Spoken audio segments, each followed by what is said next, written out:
स्वागत करते हैं ਤੁਹਾਡਾ ਇੱਕ ਨਵੀਂ ਵੀਡੀਓ ਦੇ ਵਿੱਚ। ਇਸ ਵੀਡੀਓ ਦੇ ਵਿੱਚ ਆਪਾਂ ਗੱਲ ਕਰਨ ਜਾ ਰਹੇ ਹਾਂ ਬਹੁਤ ਜ਼ਿਆਦਾ ਇੰਪੋਰਟੈਂਟ ਐਗਜ਼ਾਮ ਦੀ, ਜੋ ਕਿ ਬਹੁਤ ਜ਼ਿਆਦਾ ਸਟੂਡੈਂਟਸ ਨੇ ਭਰਿਆ ਹੋਇਆ ਹੈ 16 ਨਵੰਬਰ, ਕਿਉਂਕਿ ਇਹ ਐਗਜ਼ਾਮ ਐਕੈਡੈਮਿਕ ਤੇ ਜੀਟੀ ਦੇ ਨਾਲ ਹੋਣ ਵਾਲਾ ਹੈ। ਪਰ ਬਹੁਤ ਸਾਰੇ ਬੱਚਿਆਂ ਨੂੰ ਇਹ ਲੱਗਦਾ ਹੈ, ਭੈਣ ਭਰਾਵਾਂ ਨੂੰ, ਕਿ ਸਾਡੇ ਬੈਂਡ ਸਕੋਰ ਆਉਣਗੇ ਕਿ ਨਹੀਂ ਆਉਣਗੇ। ਪਰ ਤੁਹਾਡੇ ਲਈ ਇੱਕ ਸੋਲੂਸ਼ਨ ਹੈਗਾ ਹੈ। ਉਸ ਸੋਲੂਸ਼ਨ ਤੇ ਕੰਮ ਕਰਨਾ ਨਾ ਕਰਨਾ ਤੁਹਾਡੀ ਮਰਜ਼ੀ ਆ। ਜਿਵੇਂ ਕਿ ਤੁਸੀਂ ਸਕਰੀਨ ਦੇ ਉੱਤੇ ਸਟੂਡੈਂਟਸ ਦਾ ਬੈਂਡ ਸਕੋਰ ਦੇ ਸਕਦੇ ਹੋ, ਕਿਉਂਕਿ ਇਹਨਾਂ ਨੇ ਵੀ ਉਸੇ ਸੋਲੂਸ਼ਨ ਦੇ ਉੱਤੇ ਕੰਮ ਕੀਤਾ ਹੈ। Like prediction PDF। ਬਹੁਤ ਸਾਰੇ ਲੋਕਾਂ ਦਾ ਦਿਮਾਗ ਦੇ ਵਿੱਚ ਨੈਗੇਟਿਵਿਟੀ ਹੁੰਦੀ ਹੈ ਕਿ ਕੰਮ ਨਹੀਂ ਕਰਦੀ।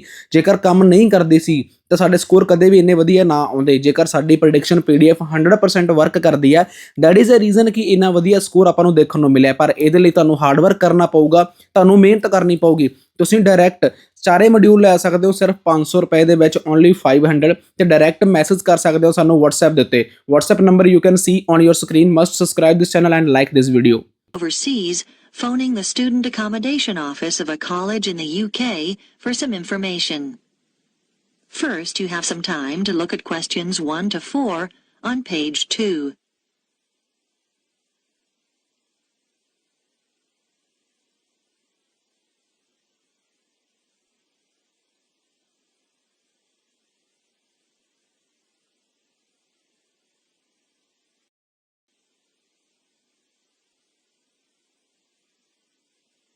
You will see that there is an example that has been done for you.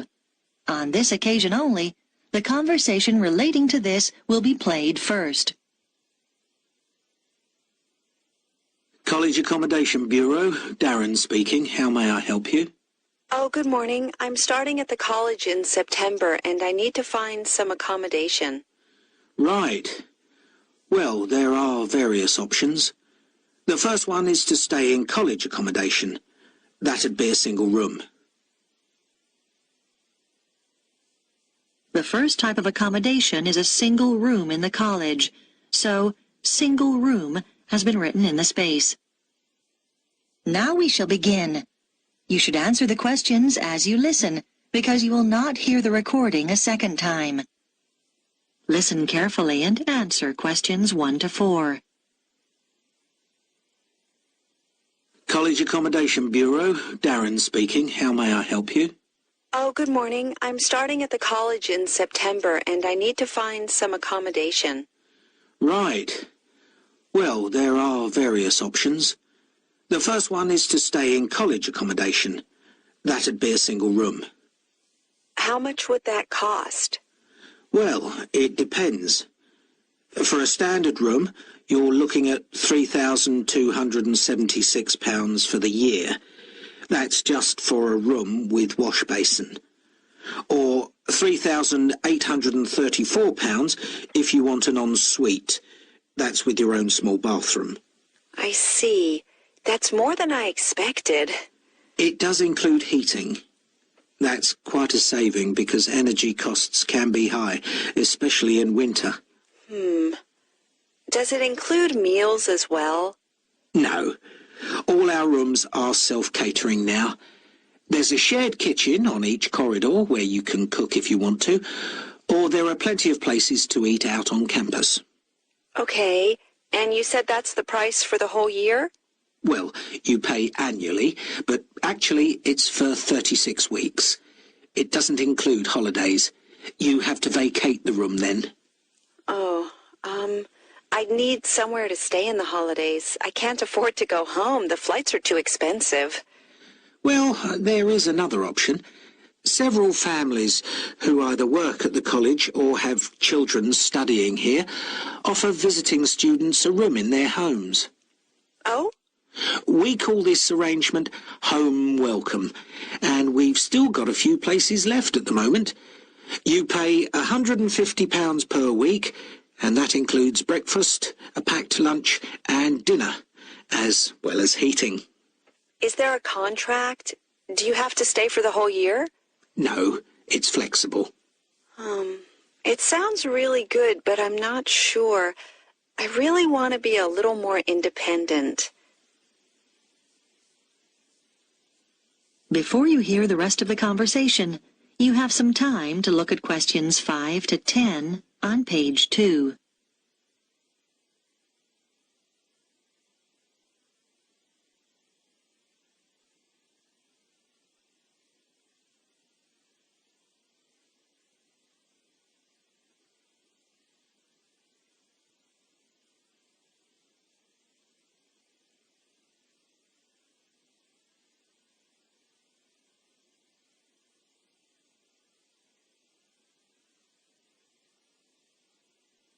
Now listen and answer questions 5 to 10.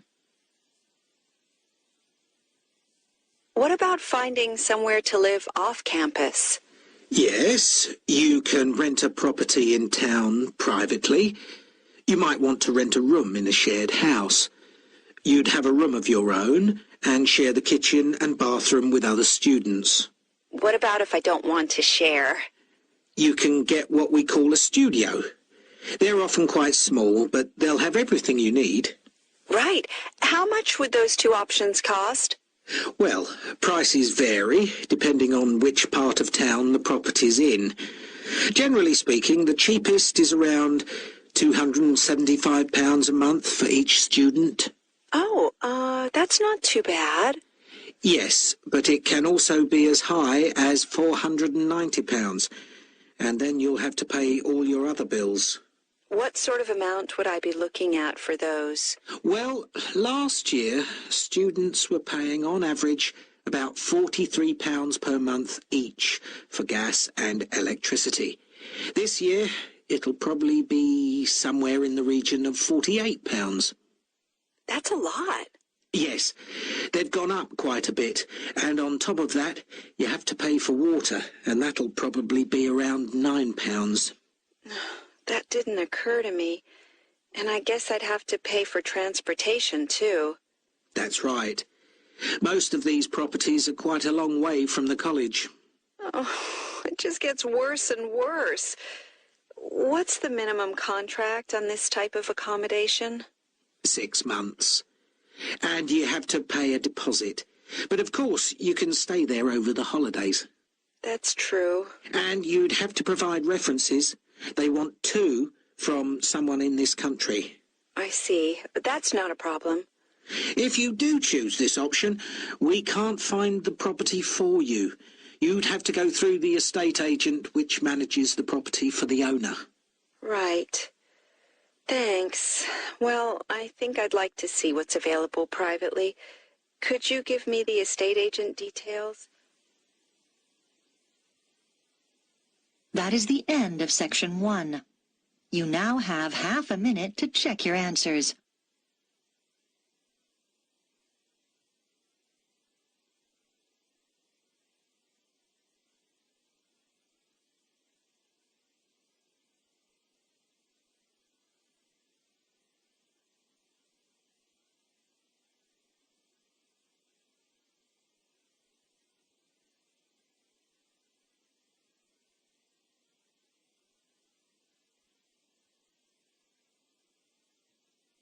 Now turn to section 2 on page 3.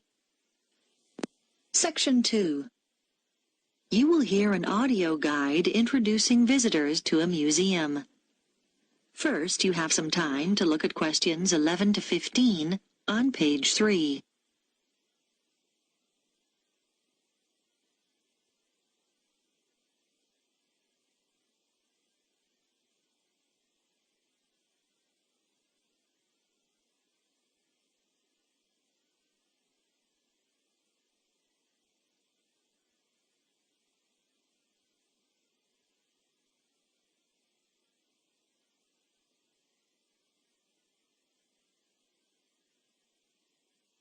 Now listen carefully and answer questions 11 to 15. Welcome to the Global Museum, located at the heart of this truly multicultural city, which is home to more than 60 different nationalities. The museum has a number of exciting displays and exhibitions, and this audio guide is designed to help you make the most of your visit. Altogether, the museum has 18 different galleries, and this season sees the opening of 3 new exhibitions. We recommend that you begin your tour by visiting this season's highlights. The Heritage Clothes exhibition is located in Gallery 5 of the museum. People who live in the area have spent 2 years preparing this exhibition, which brings together some of the fascinating garments traditionally worn in their own communities.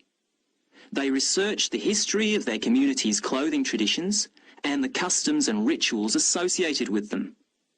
Altogether, 16 countries are represented, from Ghana to Korea, from Turkey to Nepal. The photographs that accompany each display case were taken by some of the City College students who are studying design and show the clothes being modelled by the real people who wear them in the course of their everyday lives. Another highlight this season is the exhibition called Toys from the Past, which can be found in Gallery 9. This exhibition, which will appeal to people of all ages, is on tour throughout the country and will be here for 10 weeks only. The exhibits include dolls made over 100 years ago with beautiful porcelain faces and, in some cases, real hair. The collection covers the favourite toys such as wooden train sets from many different generations and provides plenty of interest for children and adults. The gigantic board games, which are laid out on the gallery floor, are one of the most popular activities in the exhibition and should not be missed. This exhibition concludes with a special display of miniature toys. These small objects are on loan from countries all over the world and in some cases measure no more than a few centimetres. There's a tiny car made from matchsticks, a toy aeroplane complete with pilot and passengers made out of seashells, and some exquisite little buildings no higher than 4 centimetres. Before you hear the rest of the talk, you have some time to look at questions 16 to 20 on pages 3 and 4.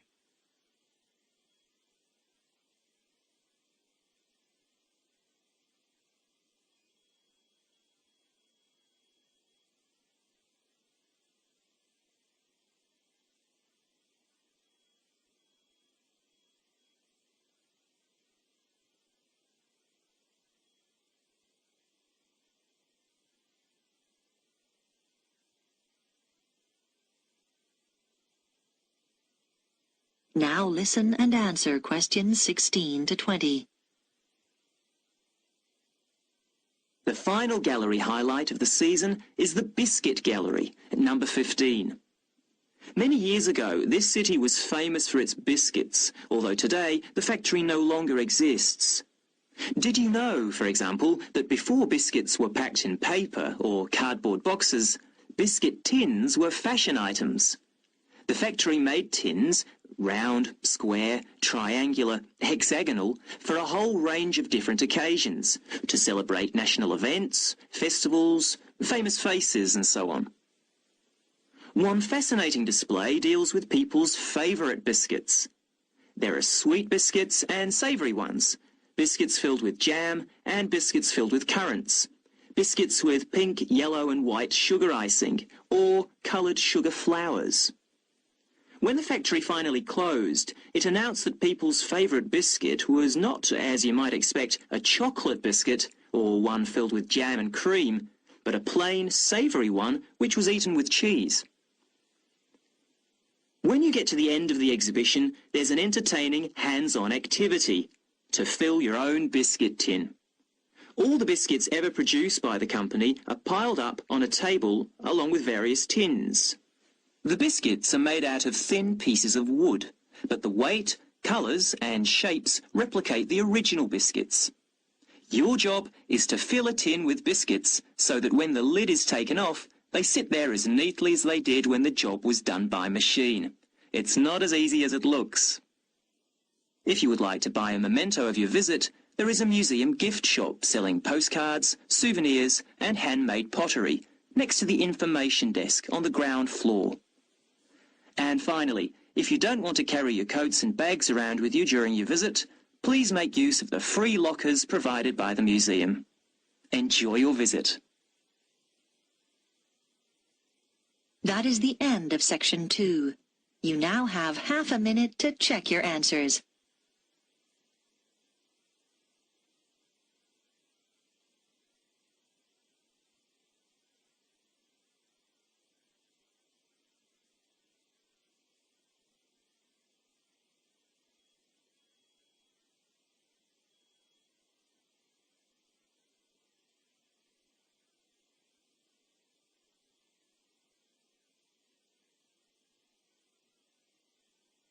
Now turn to section 3 on page 5. Section 3. You will hear a discussion between a student called Helen and her tutor about an assignment that Helen is working on. First, you have some time to look at questions 21 to 24 on page 5.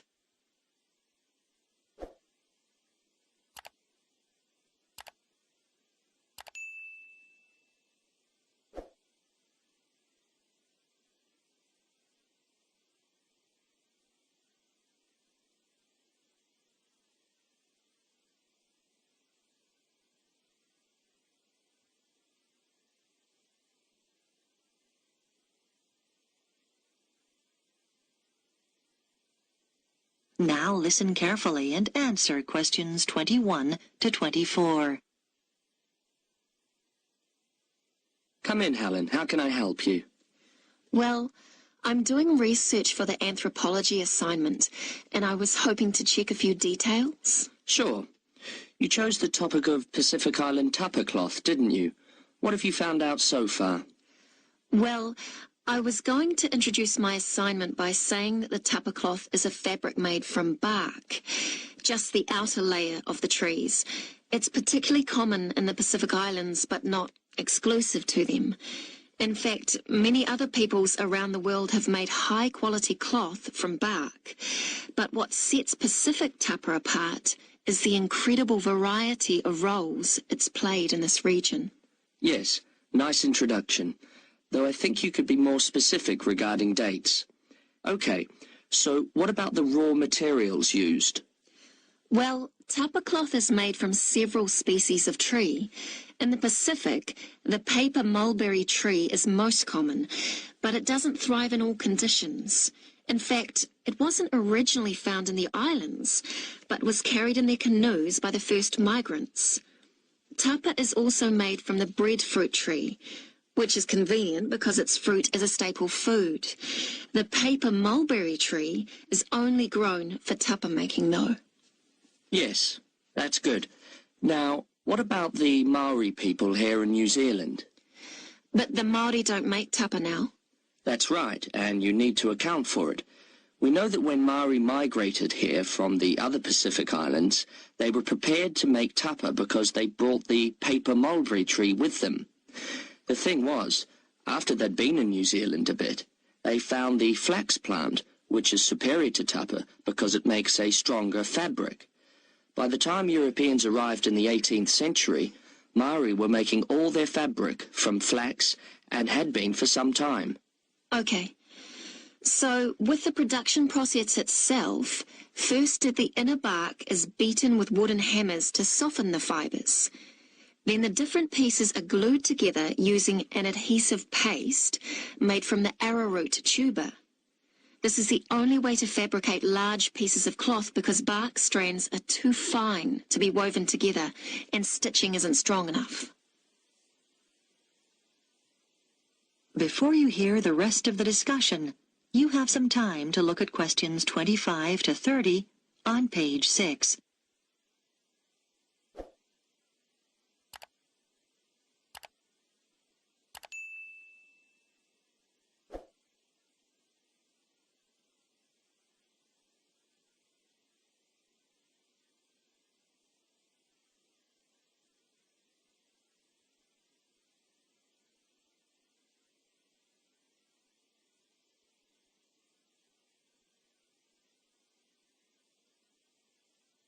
Now listen and answer questions 25 to 30. So now you need details about different countries. Where would you start? I think Samoa is the obvious place. It's famous for its very fine cloth called siapo, which is hand-painted with representations of the ancestors. Still today, at the most profound events in life, such as births, funerals, weddings, and the investiture of chiefs, Samoans wear siapo robes to add significance and meaning to the ceremony. Okay, then I could talk about Tonga. It seems to me that the great innovation in Tonga has been developing a simple, coarse cloth which is quick and easy to make. This is suitable for all sorts of everyday functions around the house like bed covers, mosquito nets and curtains. Good point. Now, what about Cook Islands, Tapa? Well, the soil there is poor quality, so the breadfruit tree is often used. One type of thick cloth called tikoru was wrapped around the poles and used to mark the entrances to places of worship, so it was highly regarded in local culture. You might mention Fiji as well, which is interesting because tapa was actually used as a currency there. Fijians used to sail between the islands and exchange tapa for other commodities like canoes or pigs. I know that in Tahiti the tapa cloth is different because the patterns are in colour, which is considered more valuable than the usual brown patterns. You're right about the Tahitians using coloured pigments, but they aren't more valuable. The colours are only a decoration. People enjoy wearing bright robes, especially for dancing and competitive games, and do it just for fun. Oh, I'll make a note of that. Well, the last place I was going to mention was Tikopia. Even today it's commonplace to see people wearing clothes made of tapa cloth. In many of the other islands, the tapa only comes out on special occasions. But here, you see people working in the gardens wearing tapa. Sounds promising, Helen. I'll look forward to reading your assignment. That is the end of section 3. You now have half a minute to check your answers.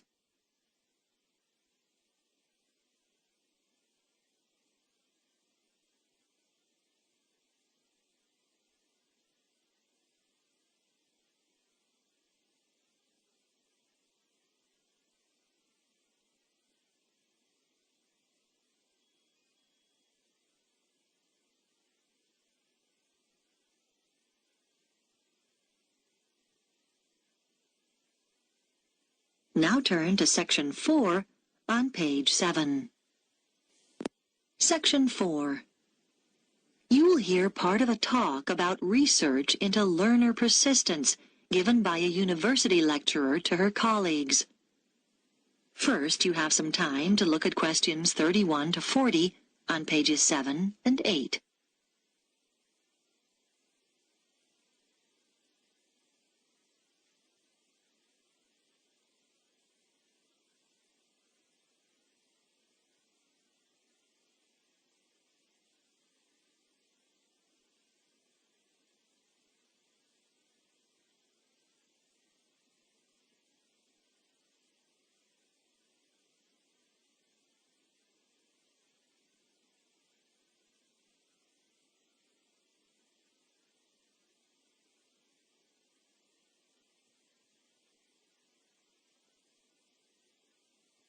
Now listen carefully and answer questions 31 to 40. My talk is about a research study I did over a period of 5 years on learner persistence, why some people stick at academic study better than others. As teachers, you will know that there is a tremendous variation in the learner's response to certain things.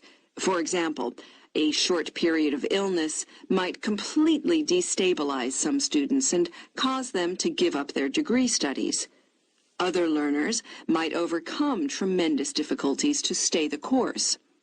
I am particularly interested in this second group, who are the ones with learner persistence. What I decided to do was design a research study using a sample of my university's third-year undergraduate students, 295 in all, who obviously had already stayed the course pretty well.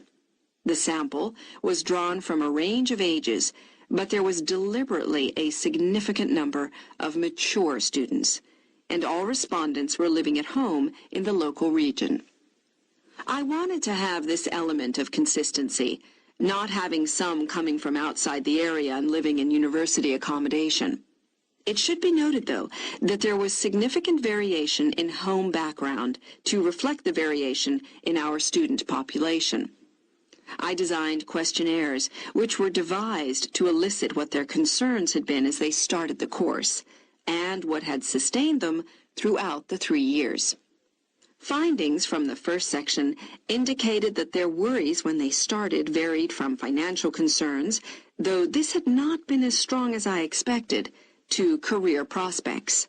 but mature students with children tended to emphasize uncertainties about their relationship with them.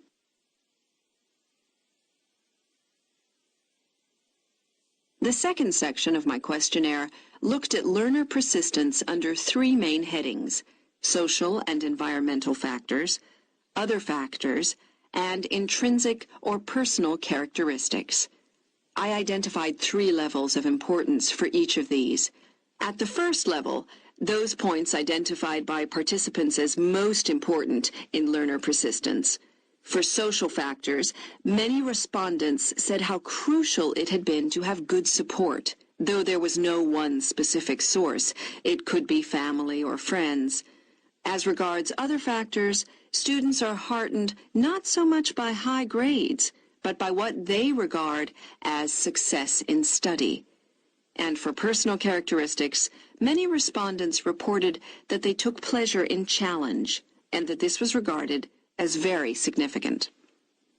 At the second level of importance, in the first category, a sizable percentage talked about the fact that they had enjoyed themselves in school as an important social factor. In the second column, other factors, a number of people said that what was of most importance was decent health. This had a fairly strong influence on their persistence in their studies. And then, under the heading of personal characteristics, there were quite a large percentage of respondents who mentioned they felt it was important to have lots of interests in their everyday lives. This gave them a depth and sense of perspective, which less persistent learners might lack. And then, on to the third level. Under social factors, several respondents talked about good relationships with their tutors. For other factors, they mentioned lack or absence of any problems in their families. And finally, under column 3, they identified an ability to juggle several roles, what we might call their capacity for multitasking. Now, these findings obviously helped inform the design of activities, as I mentioned. But in addition, a number of further recommendations emerged.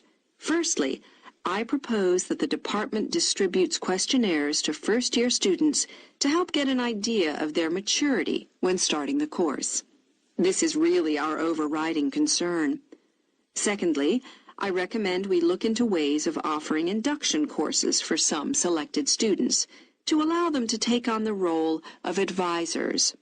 We think they are the best people to act in that role. This policy will make support much more accessible to our students. Thirdly, this help is often most needed in the evening and night when offices are closed, and so we should set up online services instead of the more traditional telephone services. Research has shown that these services are actually more accessible to the majority of students. And finally, it is often important to be proactive. If students are not meeting deadlines, then someone should contact them rather than wait for them to come to us. Now, are there any questions about the points? That is the end of section 4. You now have half a minute to check your answers.